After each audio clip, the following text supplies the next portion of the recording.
Mời. Vô. Yeah. Nhau với các cậu. Đúng rồi.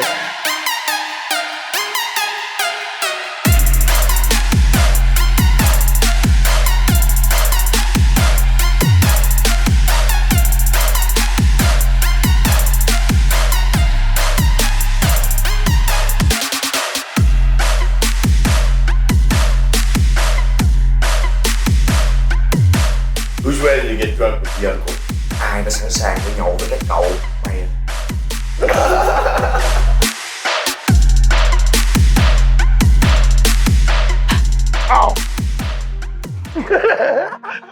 Chào Black.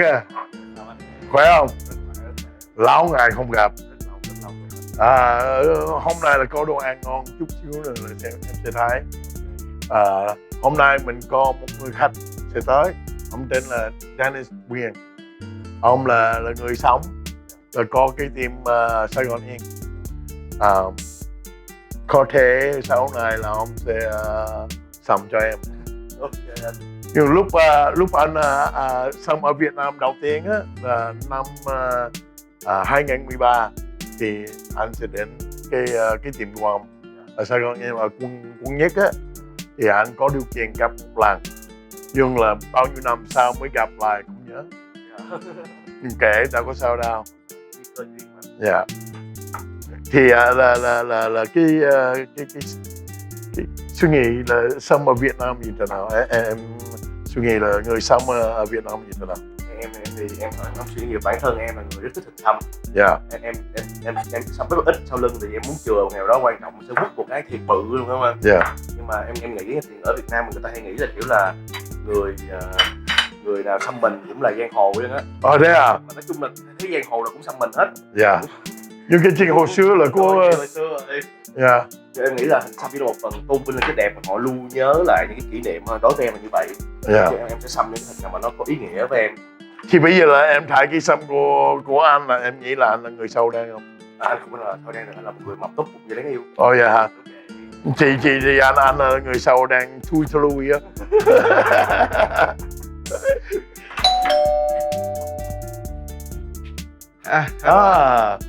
Chào Dennis, khỏe không? Em khỏe. Dạ, lâu ngày không gặp. Quá vậy.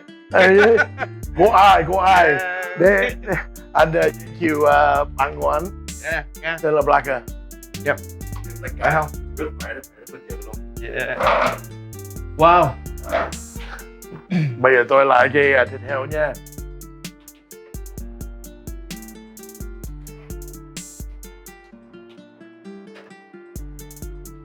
Wow.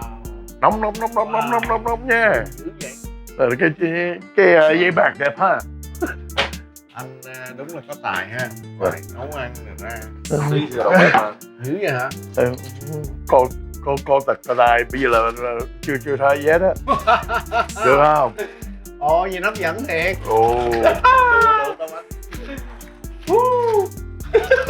Được không?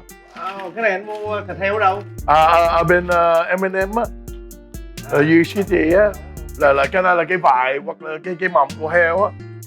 Hấp dẫn ha. Em kêu món này được bao giờ luôn á. Rồi bây giờ là cái này là pulled pork, tại vì là phải có hai cái đĩa, sau đó là xe ra thấy không, xe ra dễ. Tại vì hồ sáng này á là mình để lúc 9 giờ. Chưa ăn chưa luôn. Thì ông đang đợi ở đây. Cái này là tiêu đúng không? Tiêu với lại tiêu muối và cayenne và smoked paprika và có hành, có tỏi. bánh mì là super đúng không anh? Đó, rồi cái này làm bánh mì á, giống như là cái pulled pork sandwich. Gì hấp dẫn quá. Rồi được không? Thì cái người đầu tiên phải mình đầy lâu rồi, nhưng mình để 1 tiếng nữa cũng được. Tại sao mình phải banh cho nó nát ra làm chi vậy? Để bò vô cái bánh mì được á, để cho dễ. Và phải banh hết để cho là lại cái nước ở dưới. Bao lâu rồi? Và là anh bỏ vô lúc 9 giờ thì là 4 tiếng. 4 tiếng luôn? Dạ 4 tiếng. Mình để 135 độ C. Giống như ngày Tết á, mà hầm cái này một ngày đâu 24 tiếng luôn. Anh càng hầm lâu anh càng giữ được lâu. Là đó là có mấy lần người làm 9 tiếng. Hồi xưa là cái khái niệm lò xăm là sao anh? Cái lò xăm á là ngày trước á, mấy người đi làm nghề xăm á, cái đó gọi là cái gì ta? Thợ xăm hả? Cái gì đó anh cũng không nhớ từ ngày xưa, nhưng mà không có được cấp giấy phép làm, không có làm trốn tránh, trốn công an, trốn đủ thứ, nói chung là thời cấm kỵ. Xăm mình là một sự cấm kỵ, là cái gì đó nó quá kinh khủng đối với người Sài Gòn, cả nước luôn. Lúc nhỏ anh nghe là lò xăm, tức là em muốn bước vô cái chỗ xăm đó là em phải bản lãnh, tại vì nó âm u lắm. Nó âm u mà nó vừa xăm mình ở trần, hút thuốc, rồi xăm không bao tay, rồi mọi thứ vệ sinh đó nó không có an toàn. Nó không ai quan tâm gì đến an toàn không. Đúng rồi, tại vì cái đó là mới nhất, là chưa có mấy cái công ty đúng vô. Rồi. Kim này nọ rồi xăm xong phải làm lại, phải luộc lại, phải vệ sinh lại. Nếu xiên, còn không xiên thì chắc Quá đẹp luôn. Thì lúc là anh ở bên Mỹ, lần đầu tiên là lúc anh bên Mỹ là anh muốn xăm để cho nhớ lúc là tìm được mẹ và bà ở bên Phi. Nhưng là lúc anh xăm bên cái tay này, nhưng anh không dám xăm ở dưới cái tay. Để lúc là mặc áo là về Việt Nam là người không có Thái. Tại vì nếu là Thái là ai cũng nghĩ là anh là người sao đen. Sao đen, đúng rồi. Em thấy cái quan niệm mà người xăm mình đó là giang hồ á, nó không có đúng, nhưng mà anh phải công nhận một điều đó là giang hồ nào cũng có hình xăm anh ơi. Anh công nhận cái điều đó không? Vậy thì làm sao để mình lý giải mình sẽ phân biệt được là nếu mình xăm mình cũng là một người tốt bình thường anh? Không, cái đó thì anh nghĩ là cái đó anh nghĩ là mình không có cần phải lý giải hay là chứng minh cho người ta biết là mình tốt hay xấu. Bởi vì tốt hay xấu á, là do cái định nghĩa của người khác và của mình luôn. Bản thân của mình cũng không xăm mình thì cũng chưa chắc tốt xấu, có lúc em tốt, có lúc em xấu. Đúng. Thì nó đâu có liên quan gì đến hình xăm. Chỉ có một cái điều mà anh đánh giá rất cao và ngưỡng mộ những người đi xăm mình á, cho dù họ tốt hay xấu, thì anh đánh giá họ rất là cá tính và bản lãnh, dám làm, dám chịu, đương đầu và chấp nhận. Bởi vì cái hình xăm á nó gắn liền suốt đời, em không thể tháo nó ra được, giống như trang sức. Cho nên khi quyết định xăm là nó ở với mình suốt đời. Vậy từ anh có nhớ từ cái giai đoạn nào mà bắt đầu hình xăm được cộng đồng công nhận và cho cấp giấy phép để mà thực sự làm một cái ngành nghề nghiêm túc của nước mình không anh? Cho đến bây giờ vẫn chưa có rõ ràng đó, tức là họ vẫn chưa có một cái cộng đồng rõ ràng á, gọi là cái gì đó, cái hiệp hội. Muốn quản lý được cái ngành xăm thì phải có hiệp hội. Thì tụi anh cũng đang xây dựng từ từ bằng những cái hoạt động, tổ chức lễ hội convention vậy đó. Lễ hội xăm, câu lạc bộ xăm, những cuộc thi xăm. Để đó thì thông qua những cái cuộc chơi đó mình đưa cái nghệ thuật vô, mình đưa cái cách sống vô, đưa cái văn hóa vô, thì người ta sẽ nhìn từ từ. Nhưng mà cái vấn đề nữa là mình không cần phải kêu tất cả mọi người là phải thích cái ngành xăm, bởi vì đâu có ai buộc người ta thích được. Giống nhau là anh có cái kiểu của anh, cứ đi theo cái đó. Nào là cái người thích là sẽ tới. Đúng rồi. Thì em nói là cộng đồng nào mình cứ sống và gìn giữ và phát triển cộng đồng đó là nó đẹp được rồi. Đừng bắt này nọ người khác là phải thích, ép người ta quá. Ép thích văn hóa quá, ép giàu ép mỡ chứ nó ép xăm thôi. Không được ép. Anh nghĩ là mọi thứ phải để tự nhiên. Muốn nó đẹp, muốn người ta nhìn đẹp thì từ từ người ta nhìn. Em nhìn những cái đồ của anh á là em thấy anh rất là đam mê đó. Chăm chỉ, anh rất là kiểu như là cái sự giống như là lì lợm á. Lì lợm. Dù là cô An là có suy nghĩ nhiều là bò vô thì mới phê. Mời Vô nhau với các cậu. Đúng rồi. Thì chưa mấy giai đoạn mà anh bắt đầu làm cái nghề này á, có giai đoạn nào mà anh đói vãi luôn không anh? Trời, đói hả? Lúc mà mới bắt đầu mới đương đầu vô cái trò chơi này mình phải lì lợm như anh nói, có giai đoạn mình đói vãi luôn không anh? Có ai cũng vậy. Trời, cái nhất là cái thời của anh mới bắt đầu vô nghề. Mình chỉ biết là mình thấy được cái thành quả của những cái nghệ sĩ, nghệ nhân nước ngoài á. Đó là cái đó là cái hy vọng. Cái hy vọng để mình tiếp tục mình đeo đuổi nghề, mặc dù mình đói vãi lợ, mình không có tiền mình ăn, mình phải đi qua nhà bạn mình gạ vài câu chuyện để mình ăn cơm ké.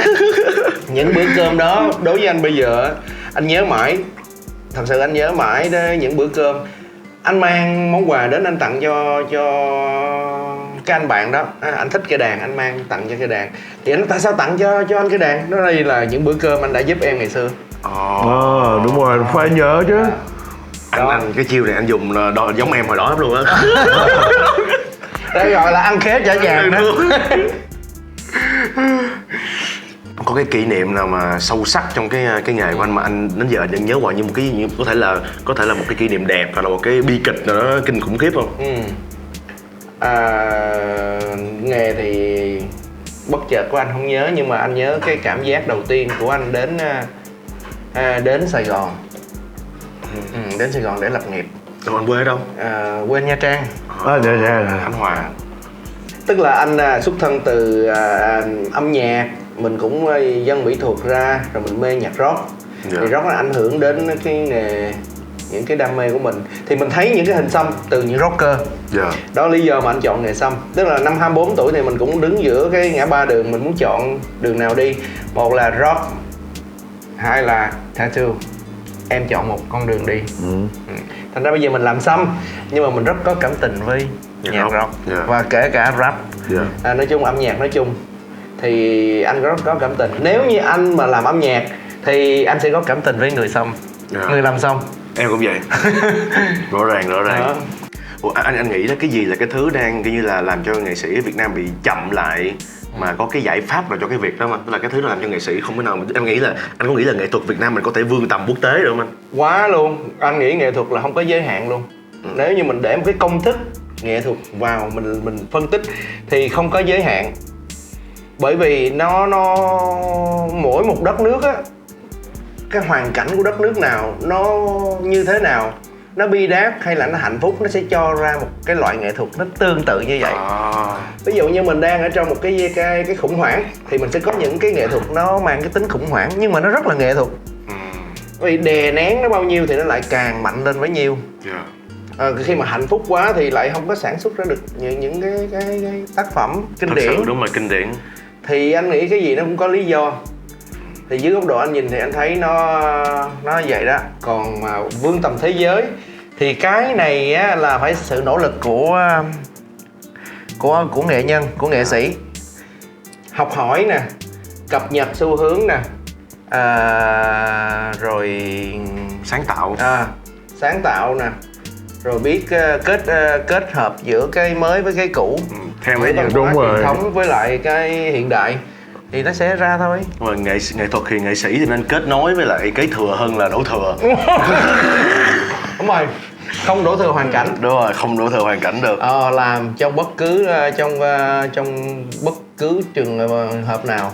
Bởi vì mình chọn sinh ra ở đây mà, đúng không? Đúng rồi. Mình chọn sinh ra ở Việt Nam thì mình cứ làm trong cái môi trường này, cái thời cuộc này.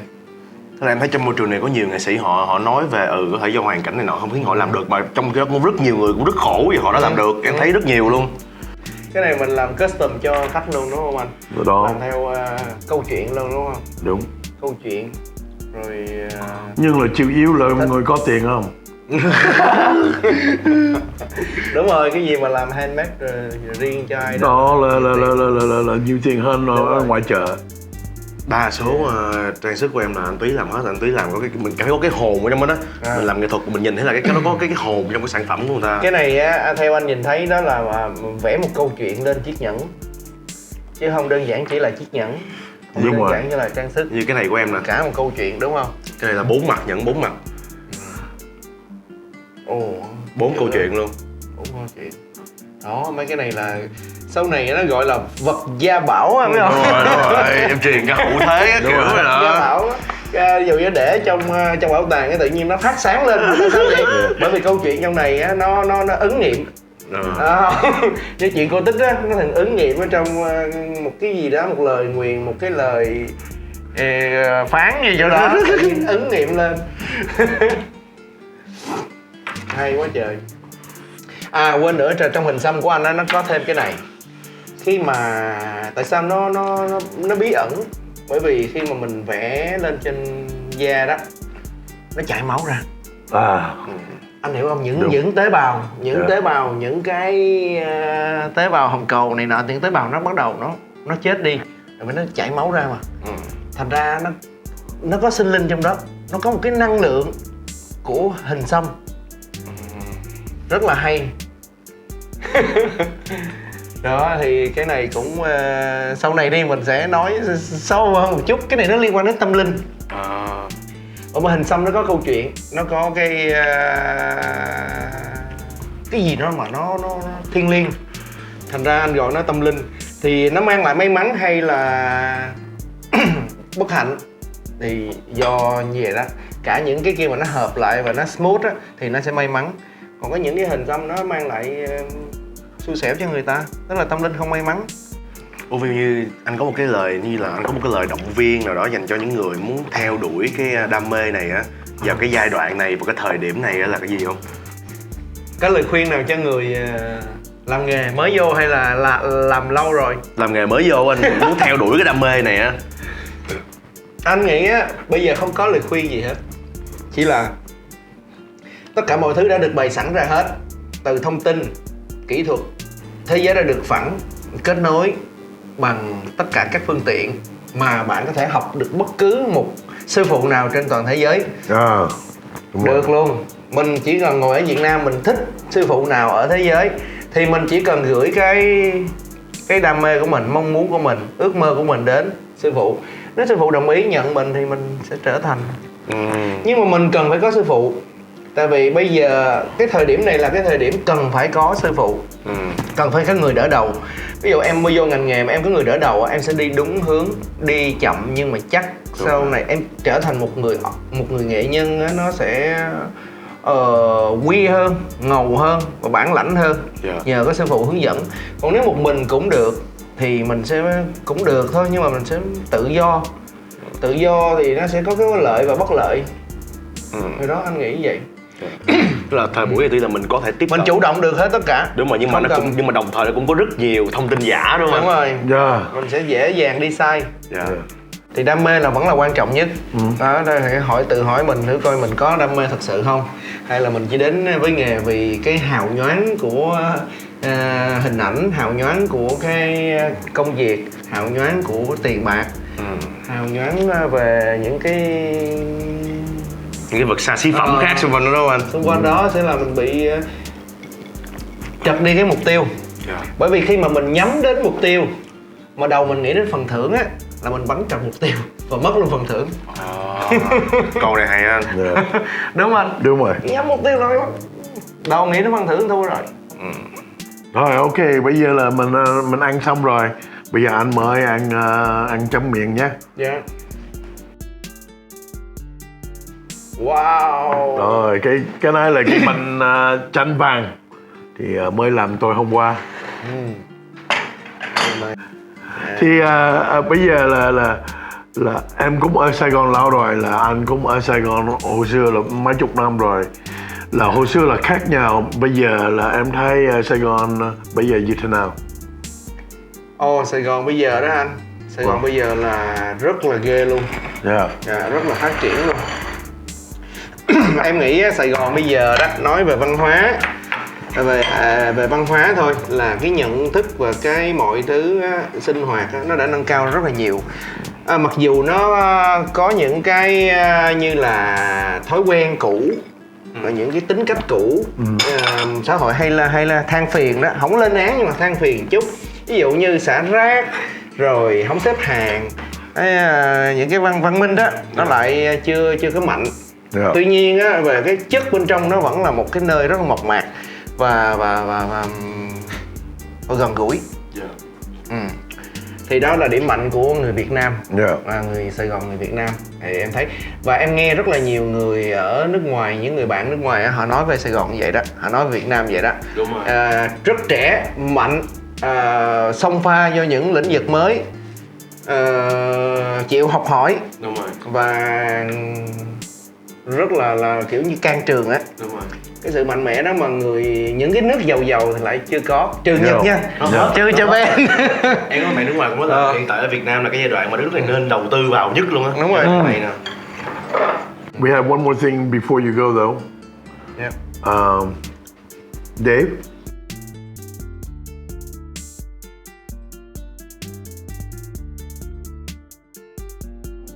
Bây giờ trước khi anh đi á, Blacker và anh và mọi người đây là muốn tặng anh một cái poster của cái show của mình á. Dạ, nhậu với các cậu. Nhậu với các cậu. Wow. Thì cái này là của anh đó. Anh phải không? Dạ, Hensui. Không phải dòng Blacker đâu, Blacker chưa có đâu. Nhưng là mình muốn kỹ xong rồi tặng anh một cái. Cảm ơn anh. Rồi. Mọi người sẽ tới kỹ.